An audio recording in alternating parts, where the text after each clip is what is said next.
Okay, good morning, everybody. If I could have everybody, I know it gets a little bit loud in here, so my apologies, but I'm going to ask everybody to try to stay as quiet as possible so that we can get the message across today. Thank you all again for joining us today and your patience as we gather the current, relevant, and accurate information for you all. As with any large incident that results in a longer-term investigation, we will do our best to answer what we can without compromising the integrity of the investigation and for those who are on site, all their efforts that are being conducted. Please hold all questions until the end. The order for today's briefing will be as follows. Tempe Fire Medical Rescue Chief Greg Reese, Union Pacific Senior Director of Public Affairs Lupe Valdez, Police Chief Sylvia Moyer, and then I will briefly advise on where we are with environmental concerns at the end. I'll turn it over to Chief Reese. Okay, thank you again for being here today. Thank you all for joining us again as we continue to work this incident. As you all know, we had a very active day with the train derailment, fire, and subsequent hazardous material leak of the cyclohexanone yesterday. What I will focus on today are the new developments from our briefing yesterday and the coordinated plans for the next few days. Prior to the beginning of the update, I would like to recognize the incredible efforts of all of our partners and agencies on site who are assisting with this operation. This is extremely important to me.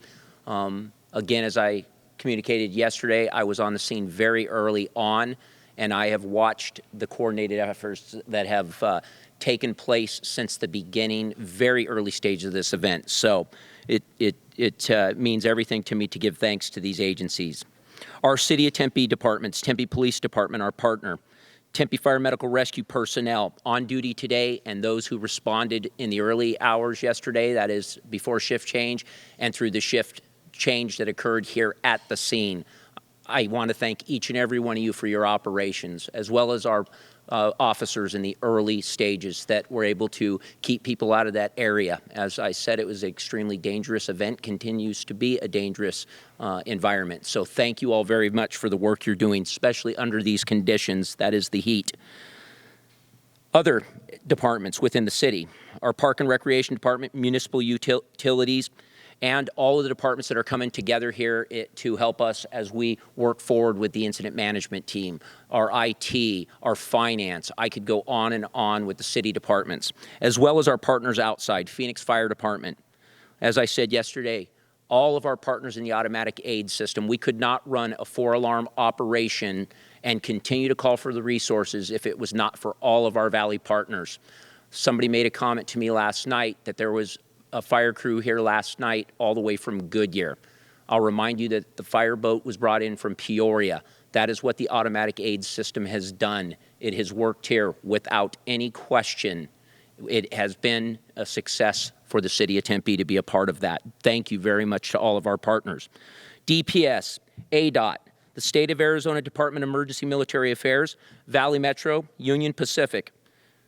So Union Pacific is extremely busy out there, and they have been a part of this. They are part of this incident management team, and they played a role early on in helping us coordinate our work and get done the things we need to get done with the fire, as well as worked with us with the hazardous materials mitigation process. The FBI, National Transportation Safety Board, Federal Railroad Administration, Arizona Corporation Commission, who is here assisting the Federal Railroad Administration and also conducting a state-level investigation, EPA, DEQ, ASU, and Verizon. As you can see, it takes a tremendous amount of resources, partnerships, and coordination from all levels to continue the process of monitoring, evaluating, mitigating, removing, and rebuilding following an emergency like this. The biggest concern following yesterday's initial containment of the fire was the hazardous material leak, which I last reported out to you was still an issue. One of the tank cars involved in the derailment of the collapse did have a leak. It did take us some time to not only control that leak, but we have worked on containment.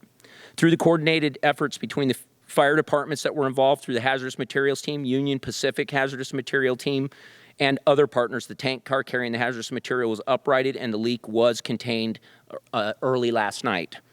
There was approximately, which was reported out today, approximately, or what they're estimating, 500 gallons that leaked from the tank car. That is not much when you think about truly what those tank cars carry. 25 to 30,000 gallons of liquid is what they carry. Or they're estimating it was 500 gallons. Though we wish we didn't have any leak, 500 is pale in comparison to 25 or 30,000 gallons. Also of note is the 2 derailed tank cars that remained on the bridge and also contained hazardous materials. Those 2 cars were placed back on the rails and were moved successfully to the north side of the lake and are no longer on the track and no longer a concern. Next steps will be to continue the process of uprighting the remaining tank cars that are on the south side involved in the bridge and also involved in the bridge collapse. Part of the process will include an operation called offloading, where we will remove the liquids or the materials from the damaged containers so the damaged cars can be transported away from the scene safely. That is the latest information I have for you all. Thank you very much.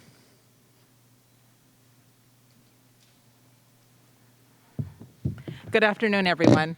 My name is Lupe Valdez, and I'm the Senior Director for Public Affairs for Union Pacific Railroad. I first want to say thank you to all the first responders. As you have heard before, we have had incredible support by the city, and we have worked closely with all the first responders, including all the agencies that are here from the state and the federal government. So we truly, truly appreciate the partnership. This has been a challenging situation. We want to apologize to the community for the impacts. We realize the light rail passengers have been impacted greatly, and we also realize the local community in terms of local circulation has been impacted because of the closure of streets. So I truly apologize for that. It's just an unfortunate necessity because of the situation we have at hand. So again, I want to just appreciate the community's indulgence with us as we get through this process. I also want to go through a little bit of what we have in terms of the facts for the situation that happened yesterday. And I'm going to read the statement because I want to make sure I capture all the information that I have before us. At around 6:15 a.m. Pacific time, July 29th, a Union Pacific mixed freight train with 102 rail cars derailed on the bridge in Tempe, Arizona. 8 to 10 cars were on fire. The south side of the bridge collapsed, and the rail cars fell onto the ground. Local emergency response authorities were on the scene. One person was treated for smoke inhalation. The train crew was uninjured. 3 tank cars were among those that fell from the bridge and are on the ground. 2 contained cyclohexagon, 1 contained a rubber material. One of the tank cars has leaked an estimated, as was stated, 500 gallons approximately of cyclohexane. The tank's car leak was stopped last night. No tank cars were exposed to the fire on the bridge. Cause of the derailment is still under investigation. Union Pacific emergency response teams are on the scene working with local responders as we speak and continue to work with local authorities.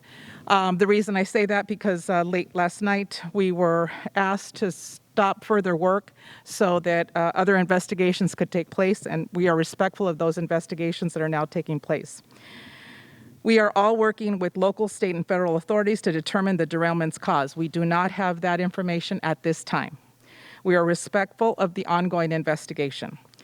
At yesterday's conference, I know several individuals asked, and I apologize for not being present as I was en route to come to Tempe.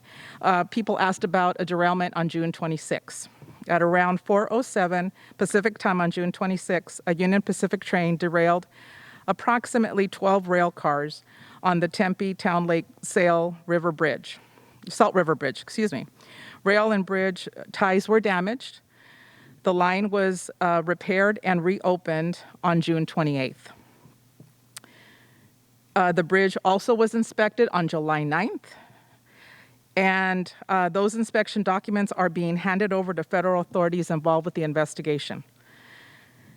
Last night, our night operations included debris removal around the tank car that was leaking As mentioned, efforts were successful to stop the leak. Operations on the site were halted at about 10:30 to facilitate a governmental investigation. We are still serving our customers in the Phoenix area. We are rerouting our trains and using other rail companies to be able to access our customers and to provide all of the cars that are needed for this area. So we continue, even though this is a critical part of our infrastructure, we are rerouting some of our trains to meet our customer demands. Our intention is to fix this bridge. It is part of our infrastructure. It is important to the Phoenix area. And so we are, once the investigations are completed, we will go in there and make our assessments and move forward to fixing this bridge. I don't have a timeline for the fix because obviously we need to do more investigation on damages. In respect to the investigation, I am not going to be answering any comments because I really want to preserve, I'm respectful of what's going on and the authorities that are involved, and it is important that we keep the integrity of that investigation intact. So that's my information for today. Next, I would like to introduce, Tempe Police Chief Sylvia Moyer. Thank you. Good afternoon. The police department's role in an incident like this, one of this magnitude, is very clear. It is also quite predictable in that our primary responsibility was in the acute phase to provide exceptional public safety, to ensure that our firefighters could operate to extinguish or suppress any fire without hazards, human and otherwise, that would interfere with their efforts. Also, our responsibility was to ensure that we had the appropriate partners on ground beside us so that if anything gave rise to suggest that there was a criminal nature to this derailment, that our folks would be ready and partnered with the federal experts to conduct any criminal investigation. At this time, there is nothing to suggest that this is anything other than a structural derailment. There's nothing to suggest that there's a criminal element, but we take very seriously our responsibility to ensure that our investigators are on ground, preserving and collecting anything that would be of use if this rose to a criminal investigation. Our esteemed fire chief did an exceptional job identifying the partners that are on ground here, both from the city of Tempe and abroad. And we really should emphasize that, because the way that we operate here suggests and really does offer insight into the way that we operate in public safety, and that is we are collaborative, we are transparent, and we have high integrity in the way that we engage. It is a respectful environment here, and we are all better, and this community is better because of that approach. And that concludes my very brief remarks. Thank you.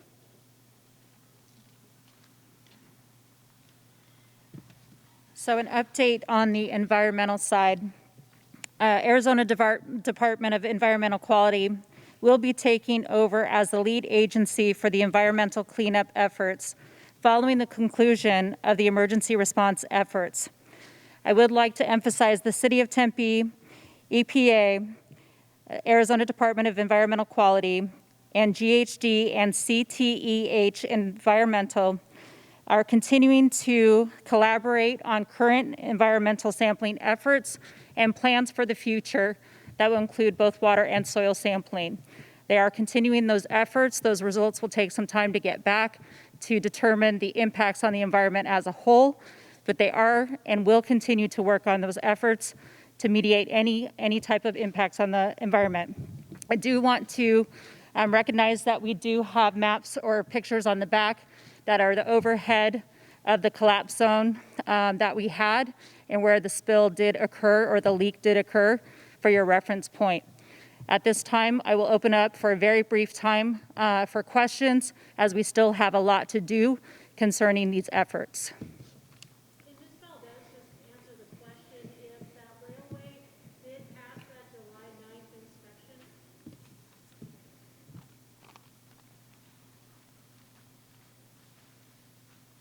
not a matter of pass, it's a matter that it was inspected on July 9th. And it was inspected. It's an annual inspection that takes place on all our railroad bridges. So it was found in good standing. Okay? Okay. And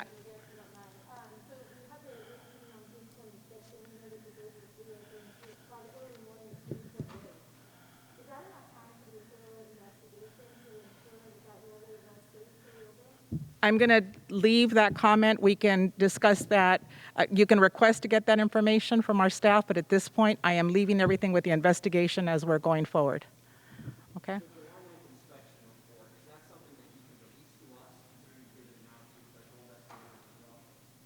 I can have our staff respond to that issue on the report.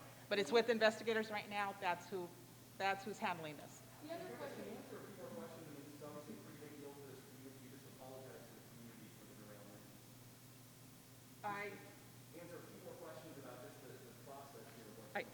I understand your frustration because this is a big deal for us as well, but I am really trying to be respectful of an investigation that's occurring, and I really believe in the integrity of that investigation, and so it is premature for me to answer any more questions beyond what I've said. So I do apologize to all of you, but it is so important right now to keep that investigation where it is and to work with the federal authorities. We're working with the city. We're working with all the entities.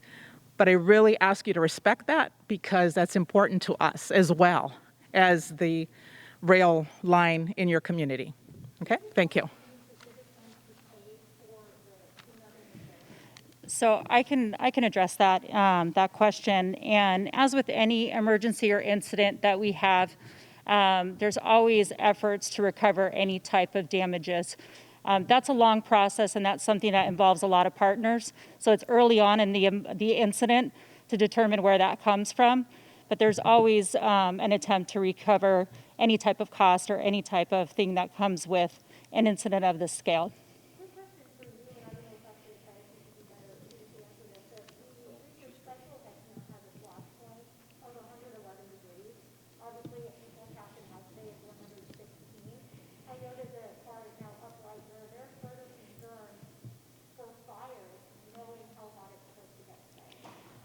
So the reason, and I'm glad if you want me to take this, the reason that, so when you look at the images there, the white material that you see is actually foam material that we actually blanket down onto the liquid itself.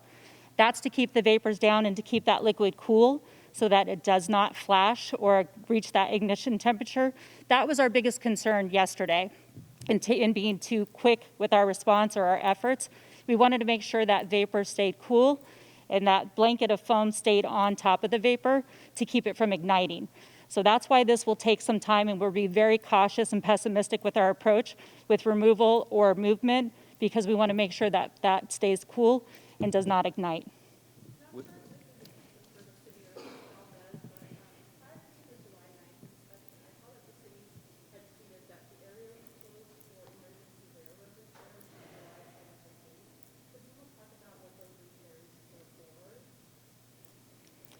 So I do not have the information on that, and I don't know if you have that information as well. That's something that will have to be looked into, and we can report back on. Can you maybe explain, you have these pictures behind you here, can you explain why you have them here and what they kind of demonstrate? Yeah, we always like to give a visual so you understand what the potential impacts on the community are, but also the roadway areas, the restrictions that you're going to find, why it's going to take us so long to clean up this area. Often when you have an emergency, we're very good about cleaning it up very quickly. We want to show you the impacts and actually how large scale this is from an overhead view so that you can understand the area that's impacted and that you understand why we're taking the approach that we're taking and why it will take a lot longer than what we're used to in Tempe. Is the black slick in the middle of the white, is that the 500 gallons leaking out? What is, can you describe that? Yes, so that actually, yes, that is the liquid. That is the liquid that's leaking, and then as you can see, the white foam that's over it is the foam layer that we put to protect it. A couple of businesses have obviously had to close. They make their money on Tempe Town Lake, renting out paddle boards and boats, things like that. Any update for them on how long they're going to have to remain closed? At this time, what we've stated is it's going to be closed until further notice. We are trying to clean up efforts and make this go as quickly as possible, but we need to make sure that it's done as safely as possible as well. So we will keep people updated. We try to keep that as current on our websites for information. Our city is very good about close contact with businesses, so we will continue outreach to those businesses. It's too early to determine those costs.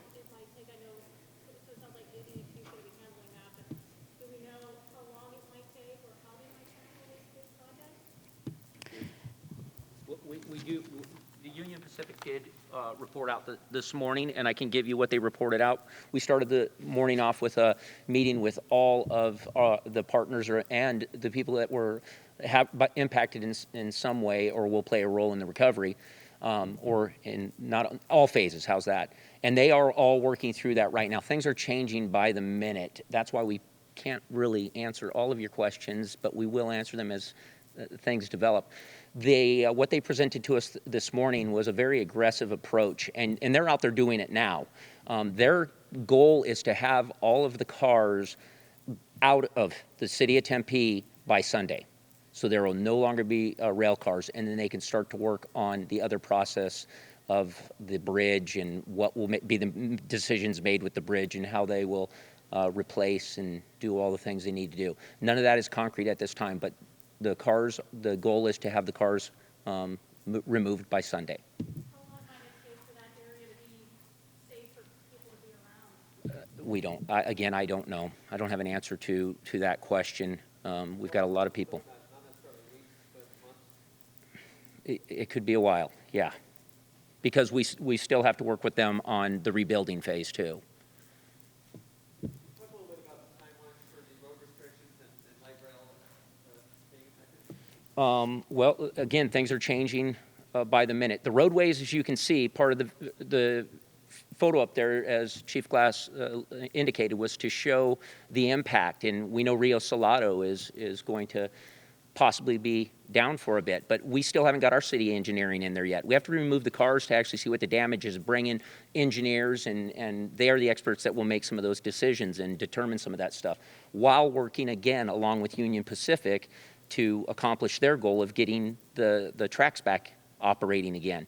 So we don't have a timeline yet for that, but you asked a question about the Valley Metro. They are a partner, and they're with us today, and we are working with them right now to get them back operational, because we understand the impact of the transportation, how the public relies on that. That is one of our main objectives today, was working with our Valley Metro partner.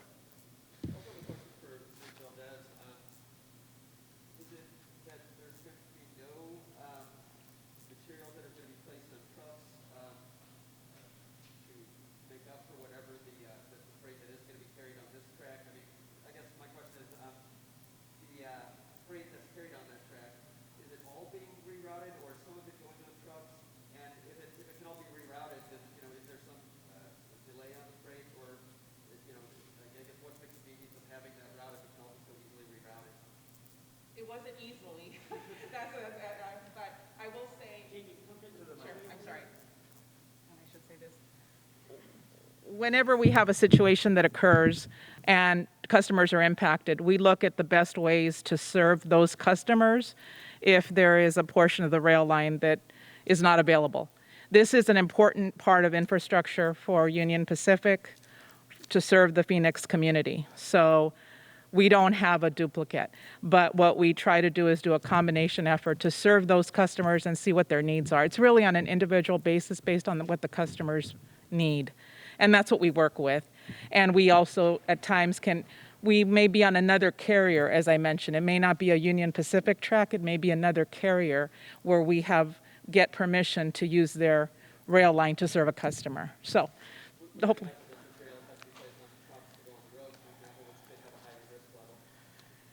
I can't answer the truck issue. Normally, it goes by train, because normally that is, how we serve.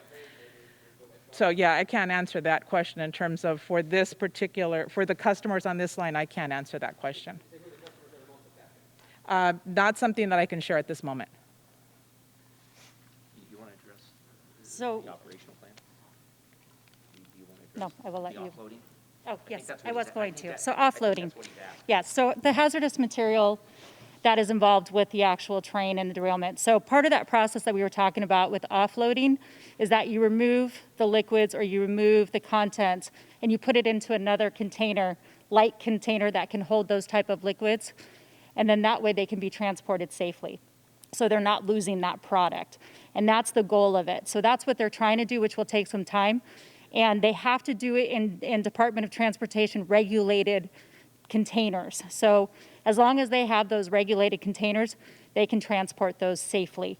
That's the biggest thing. As long as they have the containers, whether it's by truck and like a semi-trailer, or if it's on a rail car, it has to be the appropriate DOT regulated container to carry those hazardous materials. Well, just from what, I mean, maybe one of these rail cars with cyclo-octylene, or pronounce it, goes through the town every day. But how much of this goes through the town? Is some of it going to be moved, on semi-trucks? If it is it going to have all these safety features? That's kind of what I'm wondering. So I'm just gonna, anytime that they're transporting these, they do have all those safety features and they have to as part of the regulation. And so, What the train company is going to do now that it has to transport that same stuff each day, will it be able to do it all by train? and I think that's a difficult question for anybody to answer right now because we're so early into this phase. And that's why I said, at the beginning of this, that this is something that is a very fluid, very early into the incident matter. And so, again, we ask for your patience as we proceed forward with this. There's a lot of unanswered questions right now. We will continue to brief with you all to make sure we get you the most accurate information. We do have a tremendous amount of work to still do. So I'm going to close down the questions at this point and let us get back to work. And I thank you all for being here. I know you potentially have another briefing to go to with the governor. Again, we thank you. We will keep you current as to what we have moving forward, and we'll alert you when we have our next press briefing. Thank you all.